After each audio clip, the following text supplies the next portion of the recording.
नमस्कार मित्रों, आज हम बात करेंगे कि मघा नक्षत्र के 4 चरणों में सूर्य का क्या फल होगा। मित्रों, यदि आपकी जन्म कुंडली में सूर्य मघा नक्षत्र में बैठे हैं तो क्या फल होगा, आइए हम जान लेते हैं। मित्रों, यदि जन्म कुंडली में सूर्य मघा नक्षत्र के प्रथम चरण में बैठे हों तो ऐसा व्यक्ति मांसल देह वाला, मांसल यानी कि हृष्ट पुष्ट और थोड़े से भरे हुए शरीर वाला होगा। ऐसा व्यक्ति तेजस्वी, बुद्धिमान और साम दाम दंड भेद कोई भी नीति से अपना काम बनाने में माहिर होगा। ऐसे लोग किसी भी प्रकार से अपना काम बना ही लेते हैं।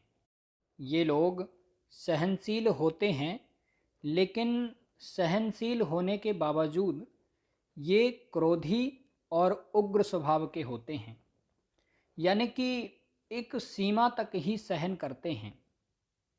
ये लोग भौतिक और आधुनिक भोगों के प्रति अत्यधिक आकर्षित होने वाले होते हैं, अति सुख की चाह रखने वाले होते हैं और मानसिक रूप से चिंताग्रस्त रहते हैं, दुखी रहते हैं। ये लोग अपने भविष्य के लिए बहुत ज़्यादा चिंतित रहते हैं। इन लोगों का समाज में सम्मान भी बहुत ज़्यादा नहीं होता है, समाज में सम्मान भी इनका कम होता है। और ये लोग बात रोग से पीड़ित होते हैं। बात रोग यानी कि वायु विकार या फिर वायु से संबंधित कोई भी रोग इनको होते हैं और ये उससे परेशान रहते हैं। अथवा इन लोगों को रतौंधी का रोग होता है। रतौंधी मतलब रात में चलने की बीमारी या फिर रात में नहीं दिखना, इस तरह से चीज़ें इनको होती हैं। मित्रों, यदि जन्म कुंडली में मघा नक्षत्र के दूसरे चरण में सूर्य बैठे हों तो ऐसा व्यक्ति बुद्धिमान और क्रोधी, उग्र स्वभाव का होगा, तेज स्वभाव का होगा। ऐसे लोग नेतृत्व क्षमता से युक्त होते हैं। इनके अंदर लीडरशिप क्वालिटी बहुत अच्छी होती है। ये लोग किसी समाज अथवा किसी संस्था के मुखिया होते हैं, अथवा ये लोग अपने घर के भी मुखिया होते हैं। ये लोग शासन प्रशासन में बड़े अधिकारी बनते हैं या फिर शासन प्रशासन या राजनीति में अच्छी पहुंच बनाने वाले होते हैं। ये लोग समाज के बड़े लोगों से संपर्क रखने वाले होते हैं, उनके साथ में उठने बैठने वाले होते हैं और धार्मिक स्वभाव के होते हैं, घूमने फिरने के शौकीन होते हैं और यात्राएं भी करते हैं। ये लोग गीत, संगीत, कला अथवा अभिनय आदि में रुचि रखने वाले होते हैं। ये लोग हंसी मजाक करने वाले, मनोरंजन करने वाले, मजाकिया स्वभाव के होते हैं। ये लोग कीर्तिवान, यशस्वी होते हैं, परंतु इनकी कार्यशैली में थोड़ी विलासिता की झलक होती है, थोड़ी आधुनिकता की झलक होती है। इन लोगों के अपने माता पिता से मतभेद होते हैं अथवा अपने परिवार के किसी बड़े व्यक्ति से इनके मतभेद होते हैं और शरीर के किसी एक अंग में इनको बहुत ज़्यादा परेशानी होती है। विशेषकर इनको आँखों से संबंधित परेशानी होती है, नेत्र विकार आदि की समस्या होती है, अथवा शरीर के किसी एक अंग में बहुत ज़्यादा परेशानी होती है, अथवा शरीर का कोई एक अंग निष्क्रिय जैसा हो जाता है।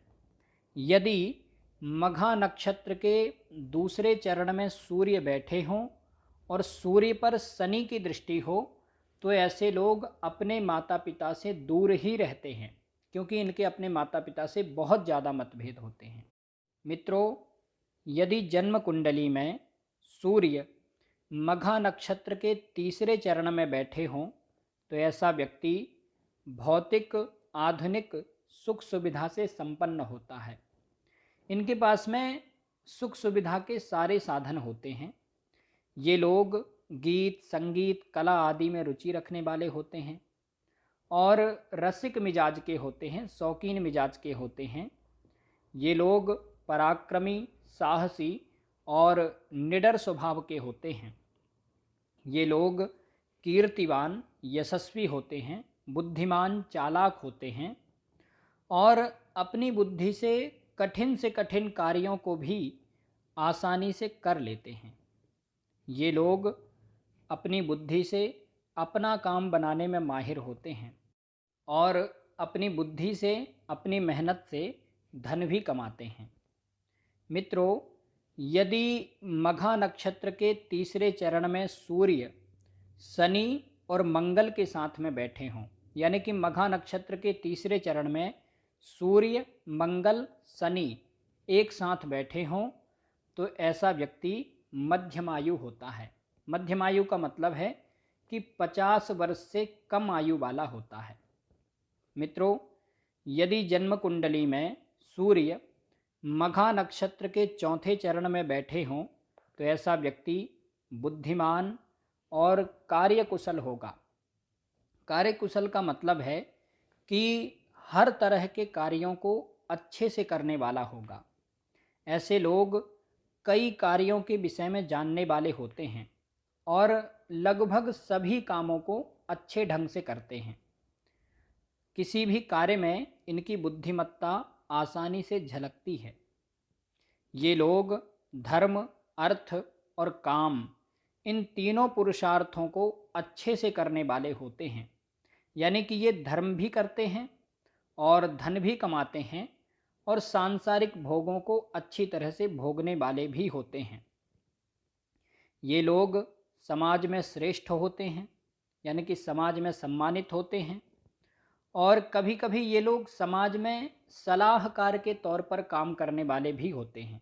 यानी कि इनके आसपास के लोग इनसे पूछ करके, इनसे राय लेकर के काम करते हैं। अथवा ये लोग अपने समाज के बड़े लोगों से संपर्क रखने वाले होते हैं, या फिर शासन प्रशासन में वरिष्ठ अधिकारियों से, या फिर राजनीति में बड़े मंत्री आदि से अच्छा संपर्क रखने वाले होते हैं। ये लोग मेहनती, परिश्रमी होते हैं और अपनी मेहनत से अच्छी सफलता प्राप्त करते हैं। ये लोग कीर्तिवान और यशस्वी होते हैं। इन लोगों की कल्पना शक्ति बहुत अच्छी होती है। ये लोग लेखक आदि भी बन सकते हैं। ये लोग साहित्य आदि में रुचि रखने वाले होते हैं और दृढ़ निश्चयी होते हैं, दृढ़ संकल्प होते हैं। जो सोच लेते हैं वो करके ही रहते हैं।